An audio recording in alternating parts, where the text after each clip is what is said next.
ನಮಸ್ಕಾರ. ಆಗಸ್ಟ್ 4ನೇ ತಾರೀಕು ಭಾನುವಾರ ಭೀಮನ ಅಮಾವಾಸ್ಯೆ. ಎಲ್ಲರಿಗೂ ಗೊತ್ತಿರತಕ್ಕಂಥದ್ದು.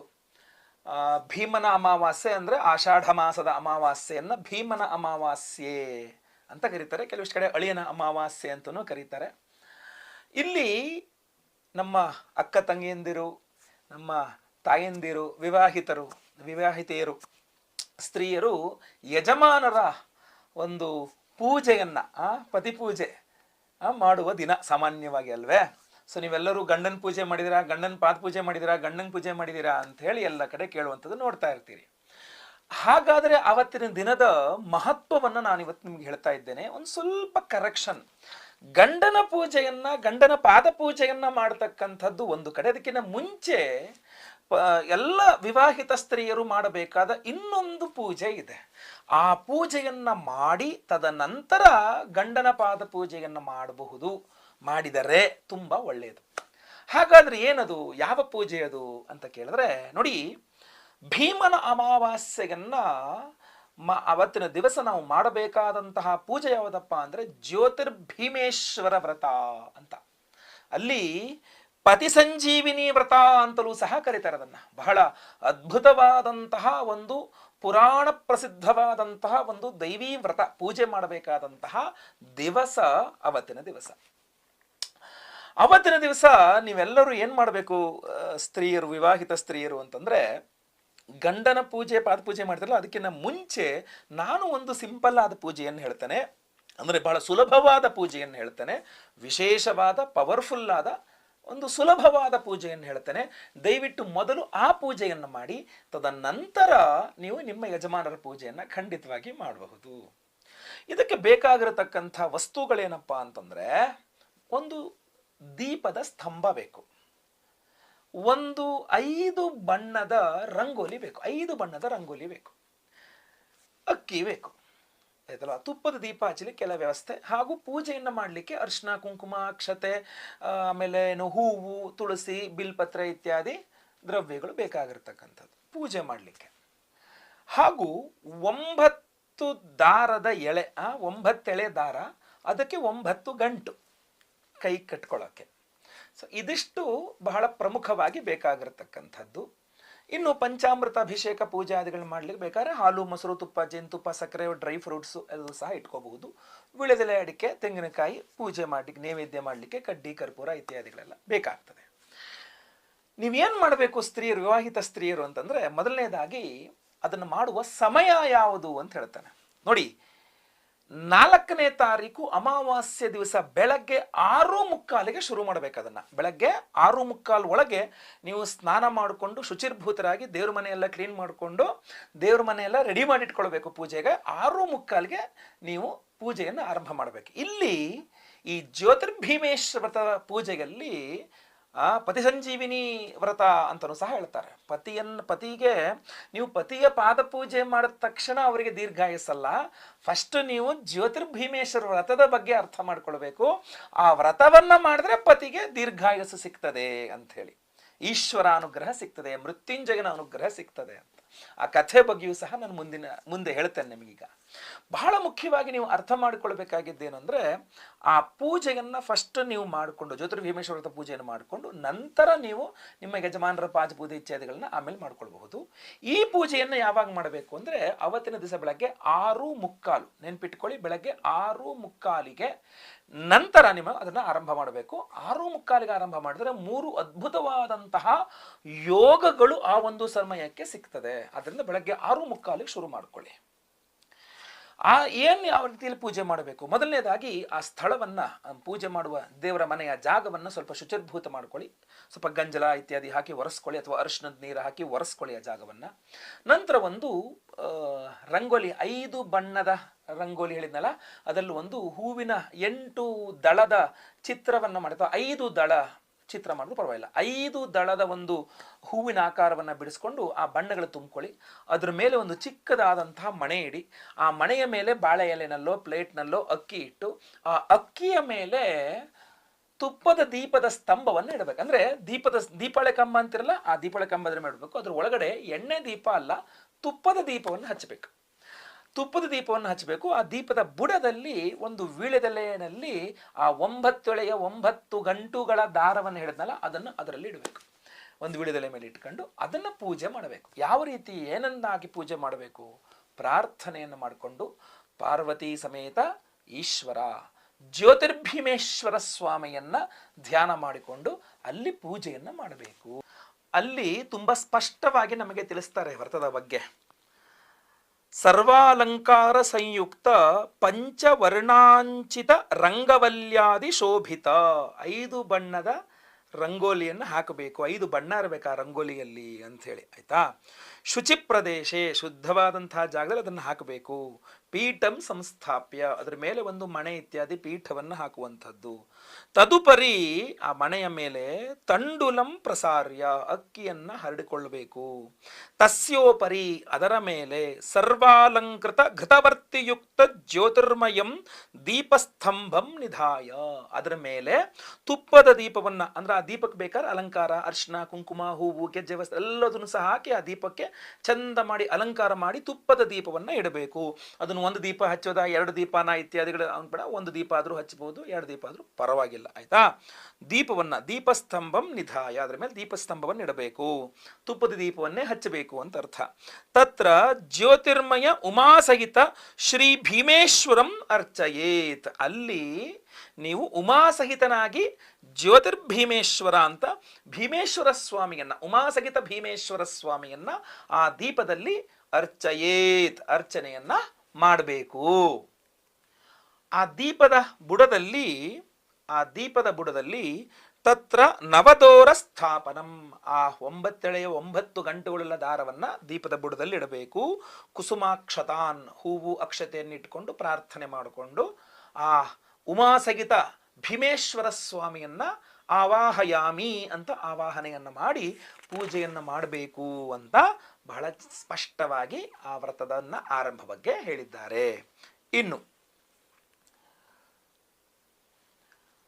ಧ್ಯಾನ, ಹೂವು ಅಕ್ಷತೆಯನ್ನು ಕೈಲಿಟ್ಕೊಂಡು ನಾನೀಗ ಮುಂದೆ ಹೇಳುವಂತಹ ಶ್ಲೋಕವನ್ನು ಧ್ಯಾನ ಮಾಡಬೇಕು. ಪೀಠಂ ಯಸ್ಯ ಧರಿತ್ರಿ ಜಲಧರ ಕಲಶಂ ಲಿಂಗಮಾಕಾರ ಮೂರ್ತಿಂ ನಕ್ಷತ್ರಂ ಪುಷ್ಪಮಾಲಾ ಗ್ರಹಣ ಗಣ ಕುಸುಮಂ ನೇತ್ರಚಂದ್ರಾರ್ಕವನ್ಹಿಂ ಕುಕ್ಷಿಂ ಸಪ್ತಸಮುದ್ರಂ ಭುಜಗಿರಿಶಿಖರಂ ಸಪ್ತಪಾತಾಳಪಾದಂ ವೇದಂ ವಕ್ತ್ರಂ ಷಡಂಗಂ ದಶದಿಶವದನಂ ದಿವ್ಯಲಿಂಗಂ ನಮಾಮಿ. ಈ ಒಂದು ಶ್ಲೋಕವನ್ನು ಹೇಳಿ ಆ ಹೂವಕ್ಷತೆಯನ್ನು ದೀಪದ ಬುಡದಲ್ಲಿ ಹಾಕಬೇಕು ಆಯ್ತಲ್ವಾ. ಅಲ್ಲಿ ಆವಾಹನೆಯನ್ನ ಅಂದ್ರೆ ಉಮಾಸಹಿತ ಭೀಮೇಶ್ವರ ಸ್ವಾಮಿಯನ್ನ ಪೂಜೆ ಮಾಡಬೇಕು. ಹೂವು ಅಕ್ಷತೆ ಗಂಧ ಇತ್ಯಾದಿಗಳೆಲ್ಲ ಹಾಕಿ ಪೂಜೆ ಮಾಡಬೇಕು. ನಂತರ ಪಂಚಾಮೃತ ಏನಾರು ಇದ್ರೆ ಒಂದು ಹೂನ ಹಾಲಲ್ಲಿ ತಾಗಿಸಿ ಹಾಕೋದು, ಅಥವಾ ಪಂಚಾಮೃತ ಎಲ್ಲ ಮಿಕ್ಸ್ ಮಾಡ್ಕೊಂಡು ಒಂದೊಂದ್ಸಲ 5 ಸಲ ಹೂವನ್ನ ಅದ್ರಲ್ಲಿ ತಾಗಿಸಿ ಆ ದೀಪದ ಬುಡದಲ್ಲಿ ಪಂಚಾಮೃತ ಅಭಿಷೇಕ ಅಂತ ಅಂದ್ರೆ ಹೂವನ್ನ ಹಾಕಿಡಿಸೋದು ಅಷ್ಟೇ, ಅಭಿಷೇಕ ಮಾಡ್ಲಿಕ್ಕಾಗಲ್ಲ. ಹೂವನ್ನ ತಾಗಿಸಿ ಅದರಲ್ಲಿ ಇಟ್ಟರಾಗತ್ತೆ. ಆ ಒಂದು ದೀಪಕ್ಕೆ ಗಂಧ ಅಕ್ಷತೆ ಅರ್ಶನ ಕುಂಕುಮ ಗರಿಕೆ ಆಮೇಲೆ ಹೂವು ಬಿಡಿ ಹೂವು ಎಲ್ಲದನ್ನು ಸಹ ಹಾಕಿ ಪೂಜೆಯನ್ನ ಮಾಡ್ತಕ್ಕಂಥದ್ದು. ಏನಾದ್ರು ಮನೆಯಲ್ಲಿ ಬಂಗಾರದ ಆಭರಣಗಳಿದ್ರೂ ಸಹ ಆ ದೀಪಕ್ಕೆ ಹಾಕಬಹುದು. ಇನ್ನು ಆ ಒಂದು ದೀಪದ ಬುಡದಲ್ಲಿ ಶಿವ ಅಷ್ಟೋತ್ತರ, ನಿಮಗೆ ಈಶ್ವರನ ಅಷ್ಟೋತ್ತರ ಸಿಗುತ್ತೆ, ಆ ಈಶ್ವರನ ಅಷ್ಟೋತ್ತರವನ್ನು ಹೇಳ್ತಾ ಒಂದೊಂದು ಹೂವು ಹಾಕಿ ಪೂಜೆಯನ್ನ ಖಂಡಿತವಾಗಿ ಮಾಡಬಹುದು. ಇನ್ನು ಪತ್ರ ಅಂದ್ರೆ ಬಿಲ್ಪತ್ರೆ ಇತ್ಯಾದಿಗಳಿಂದ ಪೂಜೆ ಮಾಡಿದ್ರೆ ತುಂಬಾ ಶ್ರೇಷ್ಠ. ಹೂವಿನಿಂದ ಬಿಲ್ಪತ್ರೆಯಿಂದ ಅಕ್ಷತೆಯಿಂದೆಲ್ಲ ಅದಕ್ಕೆ ಪೂಜೆ ಮಾಡಬಹುದು. ನಂತರ ಆ 9 ಎಳೆಗಳುಳ್ಳ 9 ಗಂಟುಗಳುಳ್ಳ 9 ದಾರಗಳುಳ್ಳ ಅದು ಇದೇನಿದೆ ಗಂಟೆ ಇದೆಯಲ್ಲ ಅದಕ್ಕೆ ಪೂಜೆ ಮಾಡಬೇಕು. ಅದಕ್ಕೆ ಆ ಅಕ್ಷತೆ ಹಾಕಿ ಪೂಜೆ ಮಾಡ್ತಕ್ಕಂಥದ್ದು.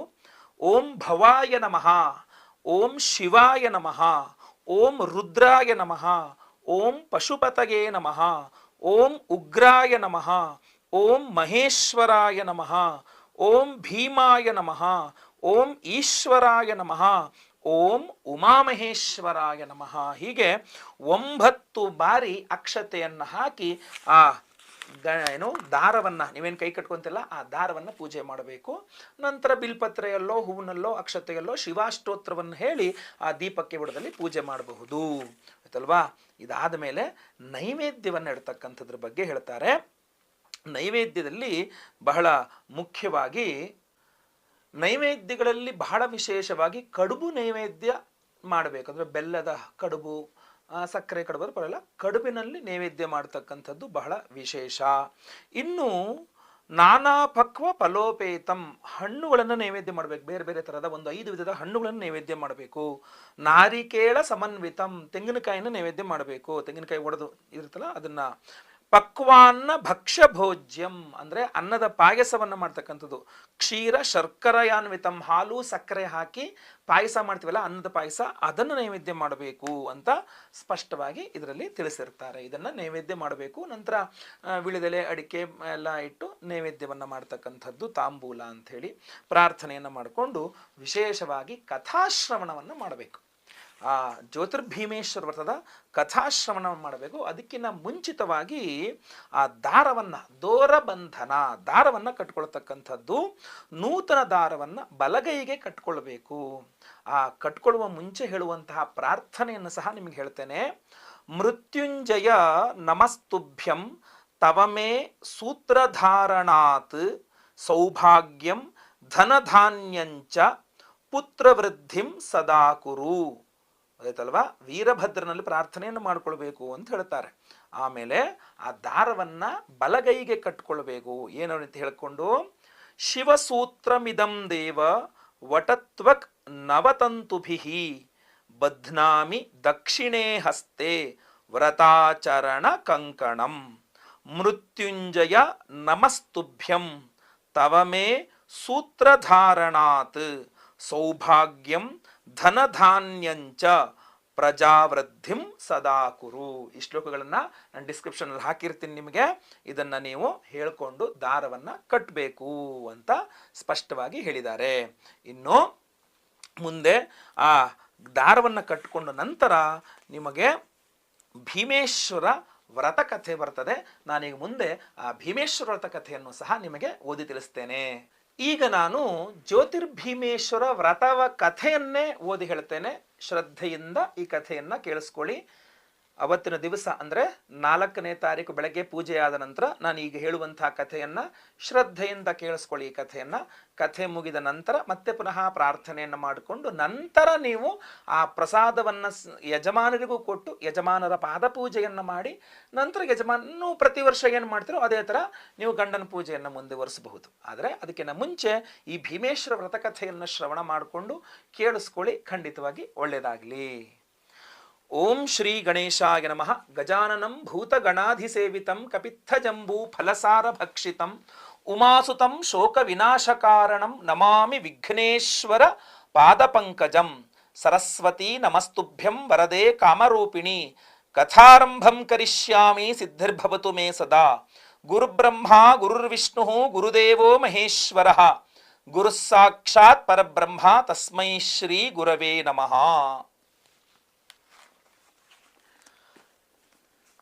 ಜ್ಯೋತಿರ್ಭೀಮೇಶ್ವರ ವ್ರತಕಥೆ. ನೈಮಿಷಾರಣ್ಯವಾಸಿಗಳಾದ ಶೌನಕಾದಿ ಮಹಾಮುನಿಗಳು ಸೂತಪುನಾ ಪುರಾಣಿಕರನ್ನು ಕಂಡು, ಎಲೈ ಮುನಿವರ್ಯರೇ, ಸ್ತ್ರೀಯರು ಆಚರಿಸಲು ಅನುಕೂಲವಾಗಿಯೂ ಸೌಭಾಗ್ಯ ಸೌಮಾಂಗಲ್ಯ ಸುಖ ಸಂತೋಷ ಉತ್ತರೋತ್ತರ ಅಭಿವೃದ್ಧಿಪ್ರದವಾಗಿಯೂ ಇರುವ ಒಂದು ವ್ರತವನ್ನು ಹೇಳಬೇಕೆಂದು ಕೇಳಿಕೊಳ್ಳಲು ಸೂತ ಮಹಾಮುನಿಗಳು ಹೇಳುತ್ತಾರೆ, ಸೌಮಂಗಲ್ಯಾಭಿವೃದ್ಧಿಯನ್ನು ಬಯಸುವ ಸ್ತ್ರೀಯರು ಆಷಾಢ ಮಾಸದ ಅಮಾವಾಸ್ಯೆಯ ದಿವಸ ಪತಿ ಸಂಜೀವನಾರ್ಥವಾಗಿ ಸುಖಪ್ರದವಾದ ಭೀಮೇಶ್ವರ ಅಮಾವಾಸ್ಯೆಯ ವ್ರತವನ್ನು ಮಾಡಬೇಕು. ಈ ವ್ರತಕ್ಕೆ ಜ್ಯೋತಿಸ್ತಂಭ ವ್ರತ, ಪತಿ ಸಂಜೀವಿನಿ ವ್ರತ ಎಂದು ಕರೆಯುವರು.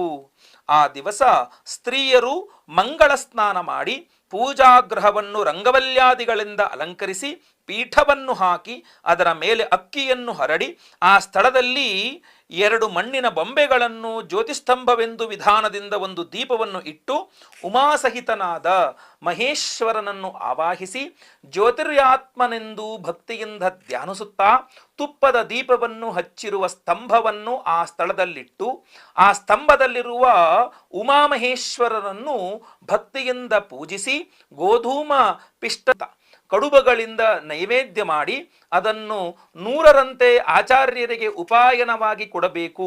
9 ಗಂಟಿನ ದಾರವನ್ನು ಮಂತ್ರ ಪುರಸ್ಸರವಾಗಿ ಕೈಗೆ ಕಟ್ಟಿಕೊಂಡು ಚಂದ್ರನಿಗೆ ಅರ್ಘ್ಯ ಪ್ರದಾನ ಮಾಡಿ ಬ್ರಾಹ್ಮಣ ಸುವಾಸಿನಿಯರನ್ನು ಭೋಜನ ದಾನ ದಕ್ಷಿಣೆಗಳಿಂದ ತೃಪ್ತಿಪಡಿಸಿ ತಾನೂ ಕಥೆಯನ್ನು ಕೇಳಿದ ನಂತರ ಭೋಜನ ಮಾಡಿ ರಾತ್ರಿ ಭಗವಂತನನ್ನು ಧ್ಯಾನಿಸುತ್ತಾ ಆ ದೀಪಸ್ತಂಭದ ಬಳಿಯಲ್ಲಿಯೇ ಮಲಗಿರಬೇಕು. ಅಂದ್ರೆ ಆವತ್ತಿನ ದಿವಸ ಪೂಜೆ ಮಾಡಿದ ದಿವಸ ರಾತ್ರಿ ಆ ಪೂಜೆ ಆ ದೀಪ ಆರದಂತೆ, ರಾತ್ರಿ ತನಕ ಆರದಂತೆ, ಮರುದಿನ ಬೆಳಗ್ಗೆ ತನಕ ಆರದಂತೆ ನೋಡ್ಕೊಳ್ಳೋದು, ರಾತ್ರಿ ಆ ದೀಪದ ಬುಡದಲ್ಲಿಯೇ ಮಲಗತಕ್ಕಂಥದ್ದು ಅಂತ ಶಾಸ್ತ್ರದಲ್ಲಿ ಹೇಳಿದ್ರೆ ಆ ದೀಪ ಆರ್ದಂಗೆ ನೋಡ್ಕೊಳ್ಬೇಕು ಅನ್ನೋದು ಅದರ ಉದ್ದೇಶ. ಈ ರೀತಿ 9 ವರ್ಷಗಳ ಕಾಲ ಮಾಡಿ ಉದ್ಯಾಪನೆಯನ್ನು ಮಾಡಬೇಕು, ವರ್ಷ 9 ವರ್ಷ ತನಕ ಅಂತ. ಈ ರೀತಿ ಮಾಡಿದರೆ ಸರ್ವ ಇಷ್ಟಾರ್ಥಗಳೂ ಲಭಿಸುವವು. ಇಂತಹ ಸರ್ವೋತ್ತಮವಾದ ವ್ರತವನ್ನು ಮಾಡಿ ಸತ್ತ ಪತಿಯನ್ನು ಬದಿಸಿಕೊಂಡ ಒಬ್ಬ ಪತಿವ್ರತೆಯ ಕಥೆಯನ್ನು ನಿಮಗೆ ತಿಳಿಸುತ್ತೇನೆ. ಪೂರ್ವದಲ್ಲಿ ಸೌರಾಷ್ಟ್ರ ಪ್ರದೇಶದಲ್ಲಿ ವಜ್ರಬಾಹು ಎಂಬ ರಾಜನು ಧರ್ಮದಿಂದ ರಾಜ್ಯಭಾರ ಮಾಡುತ್ತಿದ್ದನು. ಸಾಧ್ವಿಯಾದ ಪತ್ನಿಯು ಸರ್ವಶಾಸ್ತ್ರ ವಿಶಾರದನೂ ಸುಂದರನೂ ಧೈರ್ಯವಂತನೂ ಆದ ವೈಜಯಶೇಖರನೆಂಬ ಒಬ್ಬ ಮಗನೂ ಇದ್ದರು. ಪ್ರಾಪ್ತ ವಯಸ್ಕನಾದ ಮಗನಿಗೆ ಮದುವೆ ಮಾಡಬೇಕೆಂದು ಯೋಚಿಸುತ್ತಿರುವಲ್ಲಿಯೇ ಅವನು ದೈವಯೋಗದಿಂದ ಮೃತನಾದನು. ಅತ್ಯಂತ ದುಃಖತಪ್ತರಾದ ಆ ರಾಜದಂಪತಿಗಳು ಮೃತನಾದ ಪುತ್ರನ ಕಳೇಬರಹಕ್ಕೆ ವಿವಾಹವನ್ನು ಮಾಡಿ ಸಂತೋಷಿಸಬೇಕೆಂದು ಯೋಚಿಸಿದರು. ಅಂದರೆ ಆ ರಾಜನಿಗೆ ಒಬ್ಬ ಮಗ ಇದ್ದ, ಮಗನ ಮದುವೆ ಮಾಡಬೇಕು ಅನ್ಕೊಳ್ಳೋ ಸಮಯಕ್ಕೆ ಸರಿಯಾಗಿ ಮಗ ಅನಿರೀಕ್ಷಿತವಾಗಿ ಸತ್ತು ಹೋಗ್ತಾನೆ. ಮಗನ ಮದುವೆ ನೋಡ್ಲಿಕ್ಕಾಗಿಲ್ಲ ಅಂತ ಹೇಳಿ ಆ ರಾಜ ಏನು ಮಾಡ್ತಾನೆ, ಸತ್ತ ಮಗನ ಶವ ಇರುತ್ತಲ್ಲ ಆ ಶವಕ್ಕರೂ ಮದುವೆ ಮಾಡ್ತೀನಿ ಅಂತ ಕೂತ್ಕೊಳ್ತಾನೆ. ಮಾಡಬೇಕು ಅಂತ ರಾಜಾರಾಣಿ ಇಬ್ರು ತನ್ನ ಸತ್ತ ಮಗನ ಶವಕ್ಕೆ ಮದುವೆ ಮಾಡ್ಲಿಕ್ಕೆ ನೋಡ್ತಾರೆ. ಆಯ್ತಾ. ಈ ಮೃತನಾದ ಮಗನಿಗೆ ಮದುವೆಗಾಗಿ ಹೆಣ್ಣು ಕೊಡತಕ್ಕವರಿಗೆ 1,00,000 ದ್ರವ್ಯವನ್ನು ಕೊಡ್ತೇವೆ, 1,00,000 ದ್ರವ್ಯಗಳನ್ನು ಕೊಡ್ತೇವೆ, ನನ್ನ ಸತ್ತ ಮಗನ ಹೆಣ ಜೊತೆಗೆ ಮದುವೆ ಆಗುವಂತ ಸ್ತ್ರೀ ಯಾರು ಕನ್ಯಾದಾನ ಮಾಡೋಕ್ಕೆ ರೆಡಿ ಇದ್ದಾರೆ, ಸಿದ್ಧರಿದ್ದಾರೆ ನನ್ನ ಸತ್ತಗಿರುವ ಆ ಮಗನಿಗೆ ಅಂತ ಹೇಳಿ ಹೇಳ್ತಾರೆ. ಆ ಪಟ್ಟಣದಲ್ಲಿ ವೇದಾಂಗ ಸಕಲ ಶಾಸ್ತ್ರ ಪಾರಂಗತನು ಅಗ್ನಿಹೋತ್ರ ಕರ್ಮ ನಿರತನು ದರಿದ್ರನೂ ಆದ ಮಾಧವ ಶರ್ಮಾ ಎಂಬ ಬ್ರಾಹ್ಮಣನಿಗೆ ಪತ್ನಿ 5 ಜನ ಹೆಣ್ಣು ಮಕ್ಕಳು, 9 ಜನ ಗಂಡು ಮಕ್ಕಳಿದ್ದರು. ಮಾಧವ ಶರ್ಮನು ತನ್ನ ಪತ್ನಿ ಸುಶೀಲೆಗೆ ಡಂಗೂರದ ವಿಷಯವನ್ನು ತಿಳಿಸಿ, ಅಂದ್ರೆ ಒಬ್ಬ ಬಡ ಬ್ರಾಹ್ಮಣ ಇರ್ತಾನೆ, ಅವನಿಗೆ ಹೆಣ್ಣು ಮಕ್ಕಳು ಎಷ್ಟು 5 ಜನ ಹೆಣ್ಣು ಮಕ್ಕಳು, 9 ಜನ ಗಂಡು ಮಕ್ಕಳು ಇರ್ತಾರೆ, ತುಂಬಾ ಕಡು ಬಡವನಾಗಿರ್ತಾನೆ. ಅವನಿಗೆ ಈ ರಾಜ ಹೊಡೆಸಿದ ಡಂಗೂರ ಕೇಳಿದ ನಂತರ ಹೆಂಡತಿಗೆ ಹೇಳ್ತಾನಂತೆ. ಹೆಂಡತಿಗೆ ಏನಂತ ಹೇಳ್ತಾನೆ, ಮಕ್ಕಳಿಗೆ ಸರಿಯಾಗಿ ಆಹಾರ ಕೊಡಲು ಸಾಧ್ಯವಾಗಿಲ್ಲ, ನಾವು ದಾರಿದ್ರ್ಯದಿಂದ ಪೀಡಿತರಾಗಿದ್ದೇವೆ, ನಾನು ಎಷ್ಟೇ ಪೂರ್ಣ ವಿದ್ಯಾವಂತನಾಗಿದ್ದರೂ ಸಹ ನಾನೇನೂ ಮಾಡ್ಲಿಕ್ಕಾಗುತ್ತಾ ಇಲ್ಲ. ಆದ್ದರಿಂದ ನಮ್ಮ 5 ಜನ ಹೆಣ್ಣು ಮಕ್ಕಳಲ್ಲಿ ಒಬ್ಬಳನ್ನ ಆ ರಾಜಪುತ್ರನಿಗೆ, ಆ ರಾಜಪುತ್ರ ಏನ್ ಸತ್ತೋಗಿದನಲ್ಲ ಅದಕ್ಕೆ ಕೊಟ್ಟು ಮದುವೆ ಮಾಡಿಬಿಡೋಣ ಅಂತ ಹೇಳಿ ಆ ಹೆಂಡತಿ ಸುಶೀಲೆ ಅನ್ನುವ ಹೆಂಡತಿ ನಂತರ ತನ್ನ ಪತ್ನಿಗೆ ಮಾತಿಗೆ ಒಪ್ಪಿದಳು. ಆ ಹೆಂಡತಿನ ಕೂಡ ಒಪ್ಪಿಸ್ಬಿಡ್ತಾನೆ. ಮಾಧವ ಶರ್ಮನು ರಾಜನಿಗೆ ತನ್ನ ನಿಶ್ಚಯವನ್ನು ತಿಳಿಸ್ತಾನೆ. ಮುಂದೆ ಬಂದು ಹೇಳ್ತಾನೆ ರಾಜನಿಗೆ, ರಾಜ ನಿನ್ನ ಒಂದು ಸತ್ತೋಗಿರೋ ಮಗ ಇದನ್ನಲ್ಲ, ಅವನಿಗೆ ನನ್ನ ಮಗಳನ್ನು ಕೊಡ್ಲಿಕ್ಕೆ ನಾನು ಸಿದ್ಧನಿದ್ದೇನೆ ಅಂತ ಹೇಳ್ತಾನೆ. ಅವನ ಮಗಳನ್ನು ತನ್ನ ಮಗನಿಗೆ ಶಾಸ್ತ್ರೋಕ್ತವಾಗಿ ಮದುವೆ ಮಾಡಿಸ್ಬಿಡ್ತಾನೆ. ಆ ಹೆಣದ ಜೊತೆಗೆ ಮದುವೆ ಮಾಡಿಸ್ಬಿಡ್ತಾನೆ. ಅನಂತರ ಶವವನ್ನು ಸಂಸ್ಕಾರಕ್ಕಾಗಿ ಸ್ಮಶಾನಕ್ಕೆ ತೆಗೆದುಕೊಂಡು ಹೋಗ್ತಾರೆ. ಇನ್ನು ಮದುವೆ ಎಲ್ಲ ಮುಗೀತು, ಮಗನ ಇದು ನೋಡ್ಬೇಕಾಗಿತ್ತು, ಹೆಣದ ಜೊತೆಗೆ ಮದುವೆ ಮಾಡಿದ್ರು. ಈ ಬಡ ಬ್ರಾಹ್ಮಣ ಅವನ ಮಗಳನ್ನು ಕೊಟ್ಟ, ಹೆಣದ ಜೊತೆಗೆ ಮದುವೆನೂ ಆಯಿತು. ಆ ಹೆಣ ತಗೊಂಡೋಗಿ ಎಷ್ಟೊತ್ತು ಇಟ್ಕೊಳಕ್ಕಾಗತ್ತೆ, ತಗೊಂಡೋಗಿ ಸುಟ್ಟಾಕ್ಬೇಕಲ್ಲ. ಆದ್ರಿಂದ ಏನ್ ಮಾಡಿದ್ರು, ಶವ ಸಂಸ್ಕಾರಕ್ಕೋಸ್ಕರ ಅದನ್ನ ಸ್ಮಶಾನಕ್ಕೆ ತಗೊಂಡು ಹೋಗ್ತಾರೆ. ಅಲ್ಲಿ ಚಿತೆಯನ್ನು ನಿರ್ಮಿಸಿ ಅದರ ಮೇಲೆ ಶವವನ್ನು ಇಟ್ಟು ಸೊಸೆಗೆ ಬೆಂಕಿಯನ್ನು ಹಾಕುವಂತ ಹೇಳಿದಂದ್ರೆ, ಆ ಸೊಸೆ ಬಂದಿರ್ತಾಳ, ಆ ಬ್ರಾಹ್ಮಣನ ಮಗಳು ಕನ್ಯಾದಾನ ಅವನು ಮಾಡಿರ್ತಾನಲ್ಲ, ಸೊಸೆ ಆದ್ಲಲ್ಲ, ಈಗ ಮಗನ ಹೆಂಡತಿ ಆದ್ಲಲ್ಲ, ಅವಳ ಹತ್ರ ಹೇಳ್ತಾಳೆ, ನಿನ್ನ ಗಂಡನ ಚಿತೆಗೆ ಬೆಂಕಿಯನ್ನು ಕೊಡಮ್ಮ ಅಂತ ಹೇಳ್ತಾರೆ. ಪತಿಭಕ್ತಿ ಆವಾಗ ಆ ಹೆಣ್ಣು ಮಗಳು ಮದುವೆ ಆಗೋಯ್ತಲ್ಲ, ಅದರಿಂದ ಆ ಪತಿಭಕ್ತಿ ಪರಾಯಣೆಯಾದ ಆ ಹುಡುಗಿ ಮನಸ್ಸಿನಲ್ಲಿ ಪರಮೇಶ್ವರನ ಧ್ಯಾನಿಸ್ತಾಳಂತೆ. ನನ್ನ ಗಂಡನ ಒಂದು ಇದನ್ನ ಈ ತರ ಆಗೋಯ್ತಲ್ಲ ಜೀವನ ಅಂತ ಹೇಳ್ಬಿಟ್ಟು ಅವಳು ಪರಮೇಶ್ವರನ ಧ್ಯಾನಿಸ್ತಾ ಅಗ್ನಿಯನ್ನು ಪ್ರತಿಷ್ಠಾಪಿಸಲಂತೆ. ಕೂಡಲೇ ಅಗಾಧವಾದ ಮಳೆಯು ಬಂದು ಎಲ್ಲೆಲ್ಲೂ ನೀರು ತುಂಬಿಕೊಂಡಿತು. ಅಂದ್ರೆ ಆ ಪರಮೇಶ್ವರನ ಧ್ಯಾನಿಸ್ತಾ ಅಲ್ಲಿ ಅಗ್ನಿಯನ್ನು ಹಾಕ್ತಾಳಂತೆ. ಪರಮೇಶ್ವರ ಅಂತ ಹೇಳ್ಬಿಟ್ಟು ಅಲ್ಲಿ ಅಗ್ನಿ ಆ ಬೆಂಕಿ ಹಾಕ್ಲಿಕ್ಕೆ ಹೋದ್ರು ಜೋರಾಗಿ ಮಳೆ ಬಂದು ಅಲ್ಲೆಲ್ಲ ನೀರು ತುಂಬಿಕೊಂಡಿತು. ರಾಜನು ಪರಿವಾರದವರು ಇತರರು ತಮ್ಮ ತಮ್ಮ ಮನೆಗಳಿಗೆ ಹೊರಟು ಹೋಗ್ಬಿಟ್ರಂತೆ. ಇನ್ನೇನು ಮುಗೀತು ಅನ್ನೋ ಹೊತ್ತಲ್ಲಿ ಆ ದಿನ ಅಮಾವಾಸ್ಯೆ ಆಗಿದ್ದ ಕಾರಣ ಗಾಢಾಂಧಕಾರ ಅವತ್ತು, ಎಲ್ಲೂ ಏನೂ ಕಾಣಿಸ್ತಾ ಇಲ್ಲ. ಆ ದುರ್ಗಮ ಪ್ರದೇಶದಲ್ಲಿ ಆ ಬಾಲಕಿಯೊಬ್ಬಳೇ ರೋಧಿಸುತ್ತಾ ಈ ಕಷ್ಟ ಸಮಯದಲ್ಲಿ ತನಗೆ ಮತ್ತಾರೂ ಗತಿ ಇಲ್ಲ ಎಂದು ಬಗೆದು ಭಗವಂತನನ್ನು ಕುರಿತು ಭಕ್ತಿಯಿಂದ ಬೇಡ್ಕೊಳ್ತಾಳಂತೆ. ನೋಡಿ, ನಾವೆಲ್ಲ ಕಷ್ಟ ಕಷ್ಟ ಕಷ್ಟ ಅಂತೀವಿ. ಪಾಪ ಆ ಹೆಣ್ಣು ಮಗಳು ಬಾಲಕಿಯದು. ಆ ಬಾಲಕಿಯನ್ನು ತಗೊಂಬಂದು ಹೆಣಕ್ಕೆ ಮದುವೆ ಮಾಡಿ ಆ ಅಮಾವಾಸ್ಯೆ ಕಡುರಾತ್ರಿಯಲ್ಲಿ ಅಲ್ಲೇ ಅವಳ ಕೈನಲ್ಲೇ ಬೆಂಕಿ ಹಿಡಿಸಿ ಆ ಚಿತೆಗೆ ಅಲ್ಲೇ ಬಿಟ್ಟು ಹೋಗ್ಬಿಡ್ತಾರೆ ಎಲ್ಲರೂ ಸಹ. ಆ ಪುಟ್ಟ ಬಾಲಕಿ ಅಂದ್ರೆ ಅವಾಗೆಲ್ಲ ಬಾಲ್ಯ ವಿವಾಹ ಅಲ್ವಾ, ಆ ಬಾಲಕಿ ತನ್ನ ಗಂಡನ ನೆನೆಸ್ಕೊಂಡು ಆ ಕಡ್ಗತ್ಲಲ್ಲಿ ಏನೂ ಇಲ್ಲ ಭಗವಂತ ಅಂತ ಅಳ್ತಿರ್ತಾಳಂತೆ. ಆ ದಿನ ಅಮಾವಾಸ್ಯೆ ಆದರೆ ಯಾರೂ ಇಲ್ಲ.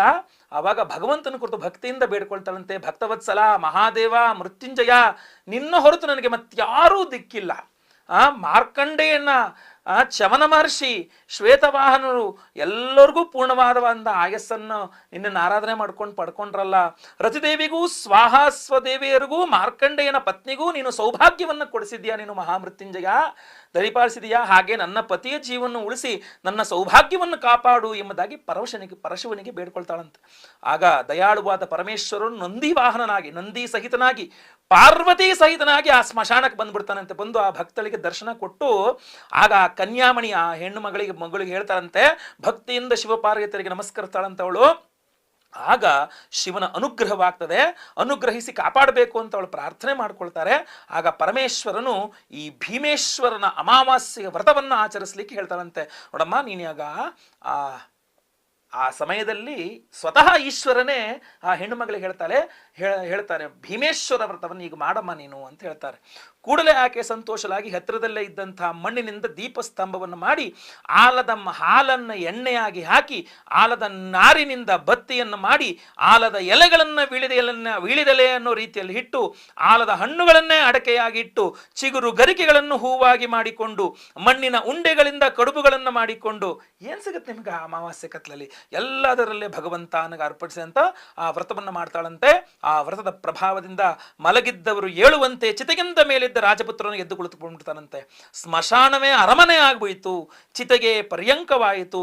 ಆಗ ತನ್ನ ಗಂಡನ ಸ್ಥಿತಿಯನ್ನು ಕಂಡು ಸಂತೋಷದಿಂದ ಸತಿಪತಿಗಳಿಬ್ಬರೂ ಆನಂದಿಸಿದ್ದರು.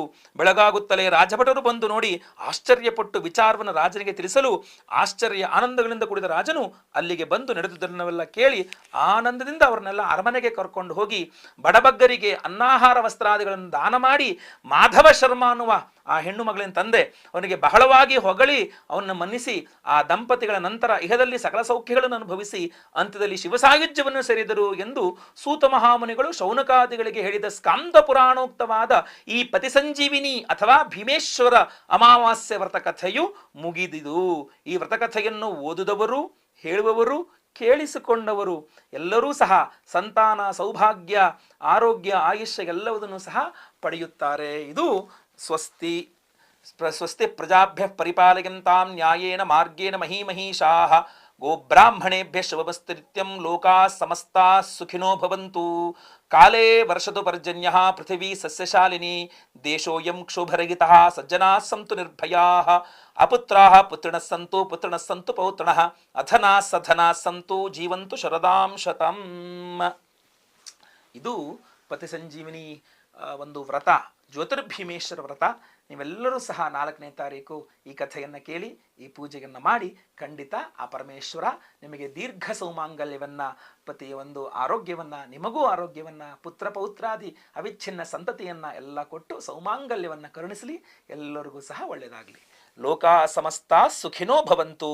ನಾರಾಯಣ ನಾರಾಯಣ ನಾರಾಯಣ.